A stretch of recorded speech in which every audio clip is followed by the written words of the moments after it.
Baik, shalom saudara-saudara yang terkasih dalam Tuhan Yesus. Shalom.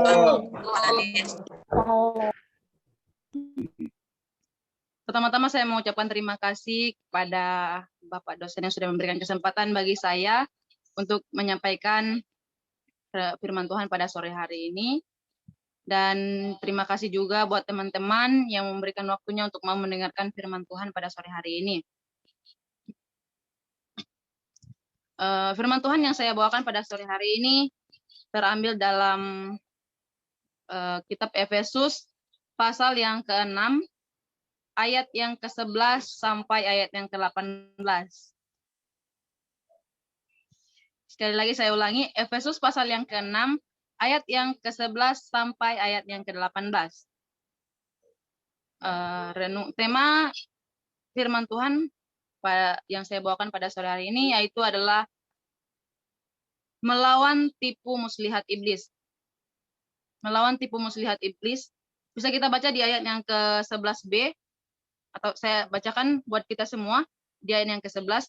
Kenakanlah seluruh perlengkapan senjata Allah, supaya kamu dapat bertahan melawan tipu muslihat iblis. Tipu muslihat iblis. Jadi, tema yang saya bawakan yaitu adalah melawan tipu muslihat iblis. Apa itu tipu muslihat iblis? Tipu muslihat iblis berdasarkan Kamus Besar Bahasa Indonesia. Tipu muslihat itu adalah siasat.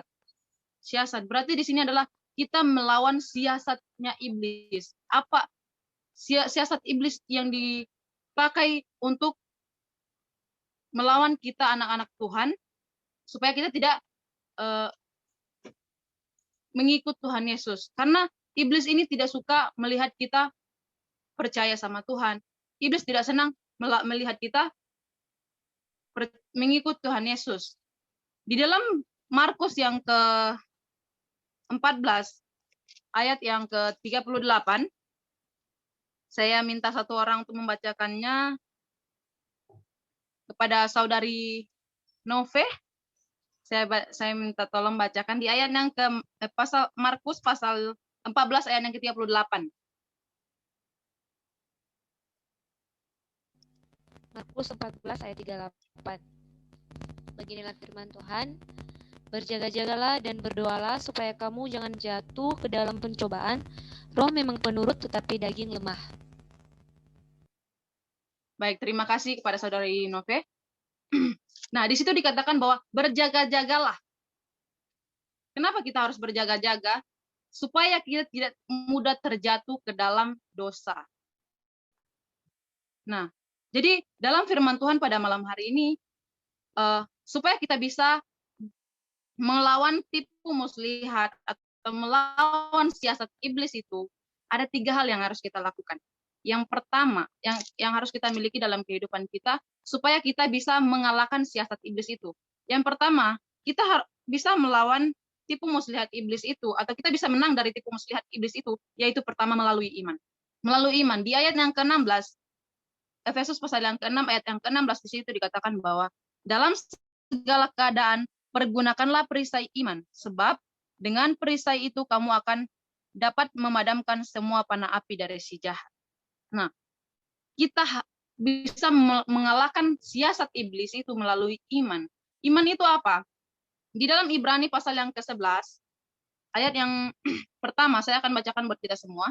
Iman adalah dasar dari segala sesuatu yang kita harapkan dan bukti dari segala sesuatu yang tidak kita lihat. Nah, itu adalah arti iman. Nah, iman di dalam hal ini yang dimaksud apa?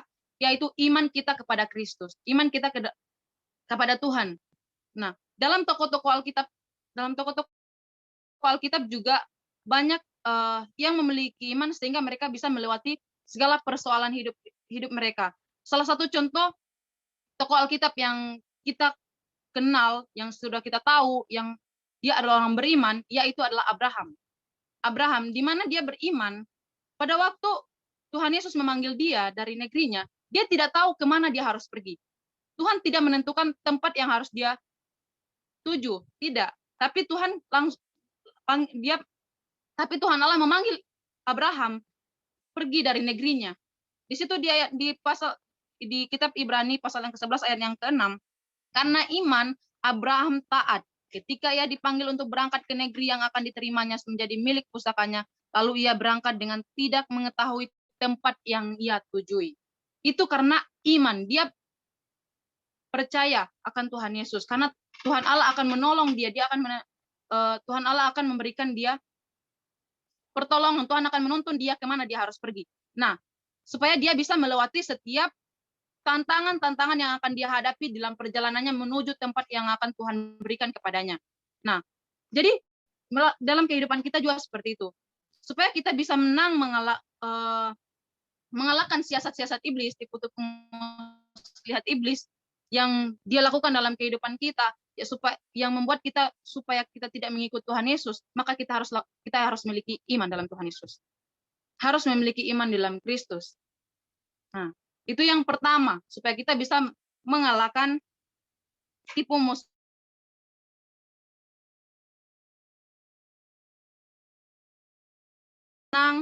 Melawan tipu muslihat iblis, supaya kita bisa mengalahkan tipu muslihat iblis, yaitu yang kedua, melalui firman Allah. Senjata apa yang kita gunakan, yaitu melalui firman Allah. Melalui firman Allah di ayat yang ke-17, di situ dikatakan bahwa, dan terimalah ketopong keselamatan dan pedang roh, yaitu firman Allah. Firman Allah. Kita pasti sudah mengetahui firman Allah itu apa. Apa saja firman Allah, ya firman Tuhan yang ada dalam Alkitab ini merupakan firman Allah, yaitu Tuhan Allah sendiri. Nah, jadi itu yang harus kita miliki dalam kehidupan kita. Selain kita memiliki iman, kalau kita memiliki iman tapi kita tidak mempunyai firman Allah, itu sama halnya bohong. Tetapi kalau kita memiliki iman dalam Kristus dan disertai dengan firman Allah, maka iman itu akan bertumbuh dalam kehidupan kita sehingga kita bisa mengalahkan siasat-siasat iblis. Apapun tantangan-tantangan yang akan kita hadapi, persoalan-persoalan yang akan terjadi, bahkan kita melawan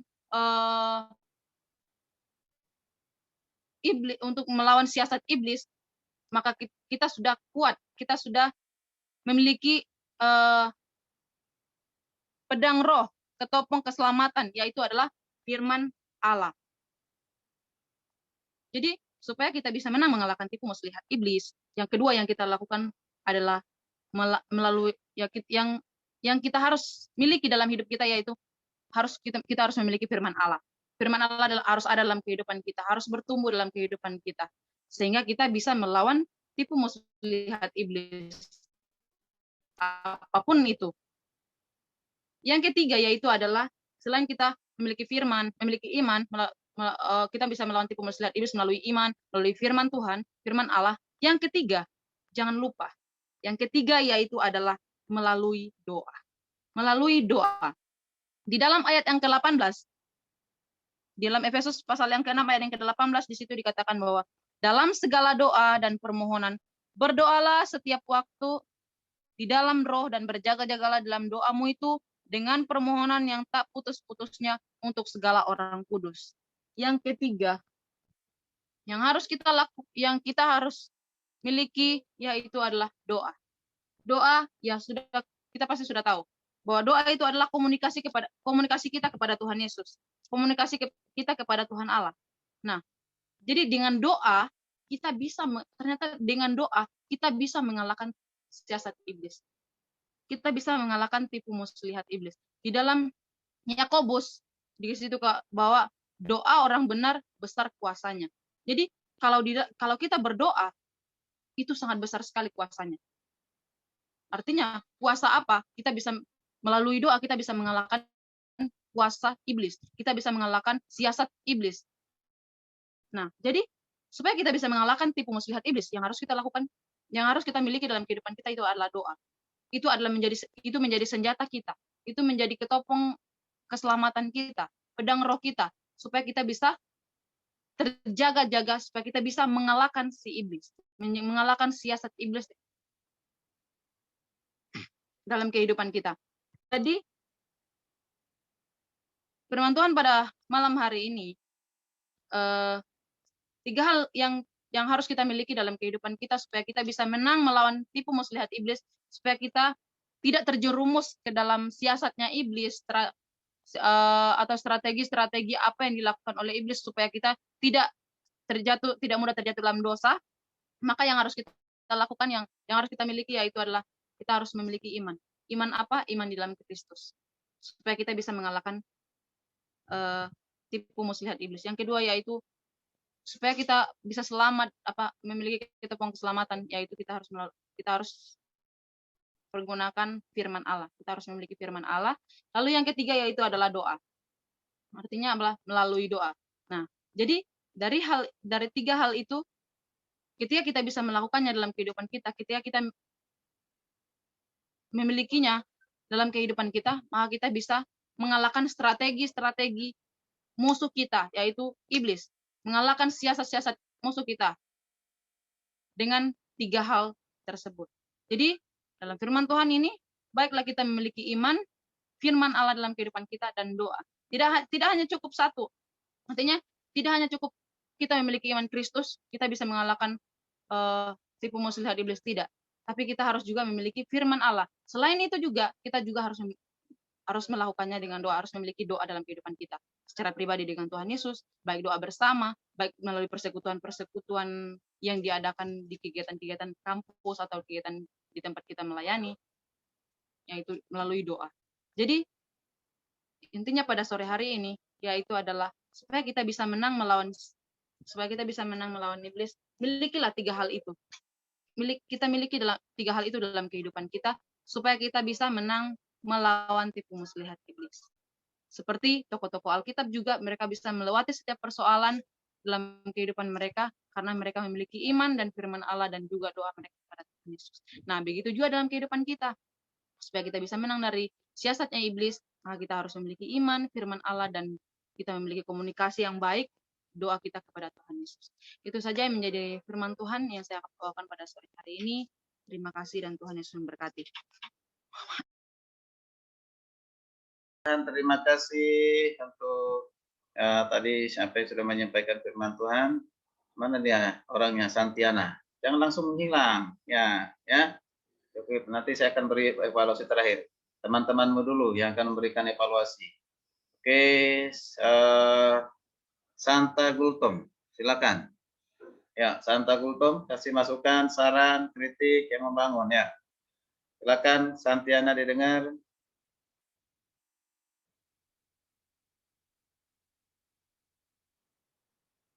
Yuk, buka kameranya, volumenya, nggak kedengaran, Santa.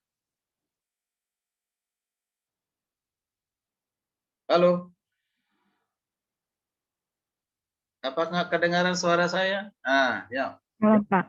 Ya, silakan. Cuman satu aja sih, Pak, kritikan dari saya. Yang positif dulu, yang bagusnya dulu dong, baru kritiknya. Apa yang positifnya, yang bagus dari khotbahnya tadi?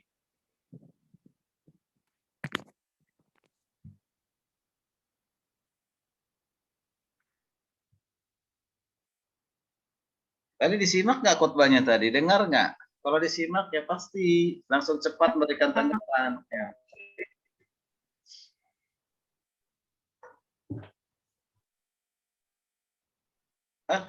Malah justru ini udah kedengaran nih suara si Santa ini. Halo?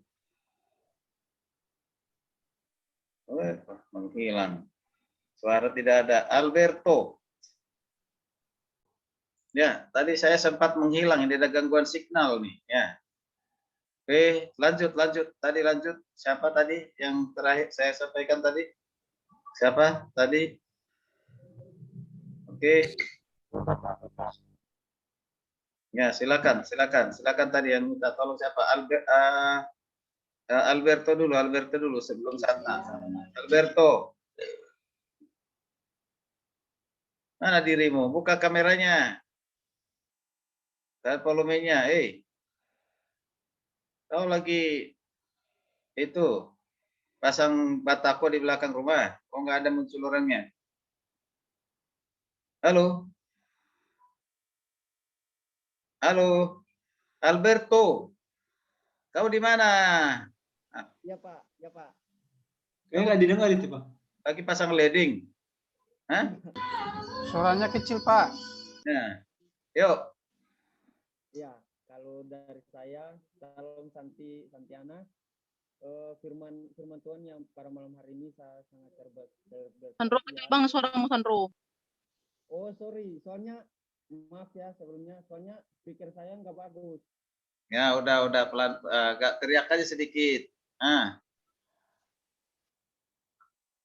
Ya, firman Tuhan pada malam hari ini sangat bagus, luar biasa ya, sangat diberkati dalam pribadi saya. Di sini saya akan memberikan kritikan sedikit mengenai khotbah yang disampaikan oleh Santiana. Ini saya komen bahwa setiap khotbah itu dia melakukan gerakan tambahan gitu. Jadi kalau udah menyampaikan khotbah, kalau menurut dari saya itu jangan terlalu melebihi melakukan gerakan tambahan gitu. Apa itu gerakan tambahannya? Yang mana? Dia ada gerakan tambahan gitu di Apa? Yang mana? Harus jelas. Yang mana gerakan tambahannya? Dia apa? Sering hidung suka hidung. Pegang hidung. Gitu aja kok takut-takut. Ada apa dengan hatimu kok begitu takut-takut? Bilang aja terus terang. Iya Pak, dia kayak gitu. Mungkin karena kebiasaan dia kayak gitu atau gimana Pak, saya tidak tahu. Tapi kalau berkhotbah itu Santiana mohon walaupun kebiasaan tapi dikurangin ya. Oke. Baik. Jadi ada gerakan tambahan. Katanya tadi ya, pegang-pegang hidung terus katanya begitu. Ya. Ya. Kalau dikurangin. Terima kasih, ya terima kasih, ya. Baik, sekarang serahkan kepada siapa? Nopi. Ya, berikan saran, masukan. Halo. Ya, salam. Santi, terima kasih untuk sebelumnya. Nasnya bagus, Efesus 6 ayat 11 sampai 18. Tema melawan tipu muslihat iblis dengan cara pertama melalui iman, melalui firman Allah dan berdoa.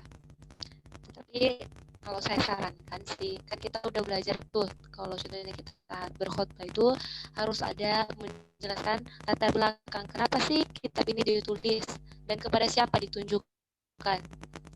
Nah, dan kalau saya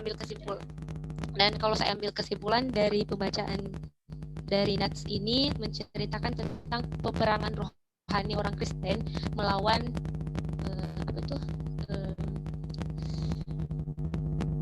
melawan kejahatan, yaitu dengan cara memperkuat iman sehingga menerima yang namanya keselamatan itu. Dan kepada Santiana, kalau contohnya berkhotbah itu jangan grogi. Yang penting percaya diri aja.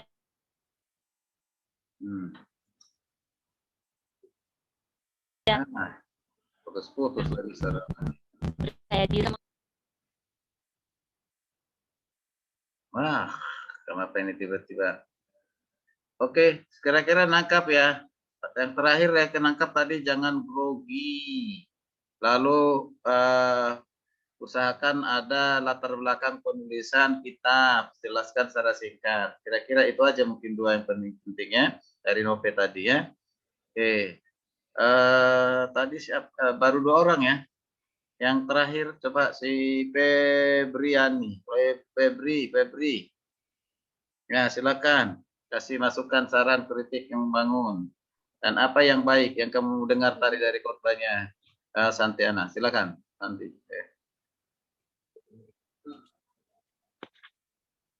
Kalau menurut saya Pak, khotbahnya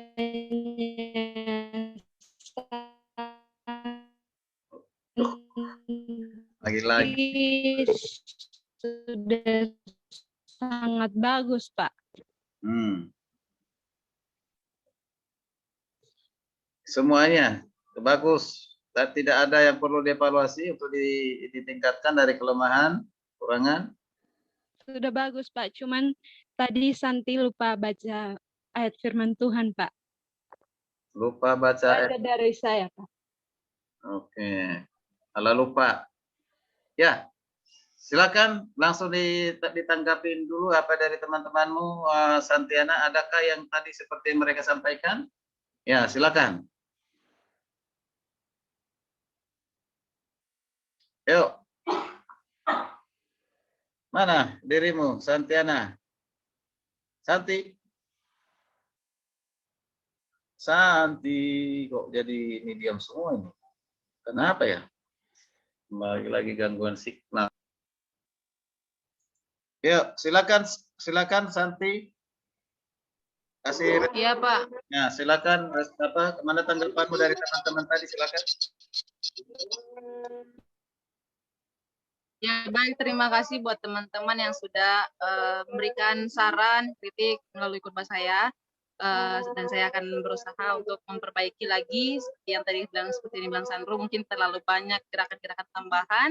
Ya, saya akan kurangi itu, dan juga buat teman-teman kritikan dan sarannya, terima kasih. Oke, baik. Evaluasi terakhir dari saya. Tadi sudah sampaikan isi khotbahmu bukan hanya cukup. Kalau menurut saya sudah baik. Ya, baik, jelas penguraian terutama pokok besar, kemudian alamat dari pokok besar, kemudian kesimpulan.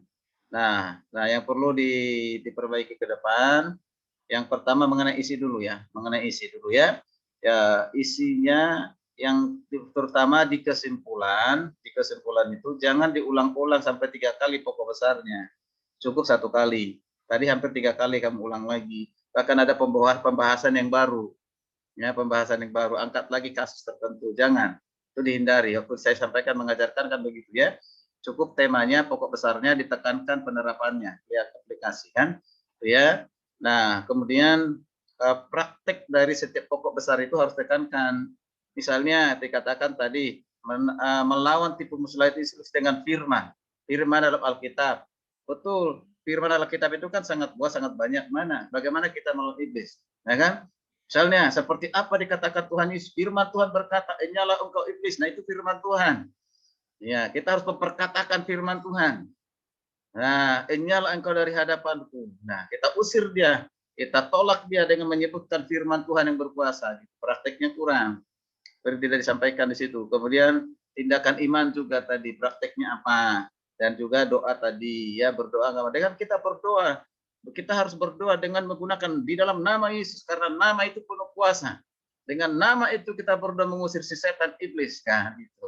Ya, kita tolak dia, kita usir dengan doa kita. Ya, doa yang penuh kuasa itu. Ya, jadi penekanannya tinggal prakteknya. Ya, praktek, tapi penjabaran pokok besar, penguraian sudah. Ya, bagaimana untuk menerapkannya saja aplikasi ya. Apa namanya itu kalau dibuat di sana tadi di aplikasinya, penerapannya ya. Udah, itu ya Santi ya. Nanti ke depan supaya bisa lebih baik lagi. Tapi seni hari ini sudah baik. Ya, sudah baik. Oke. Iya, Pak. Ya, terima kasih.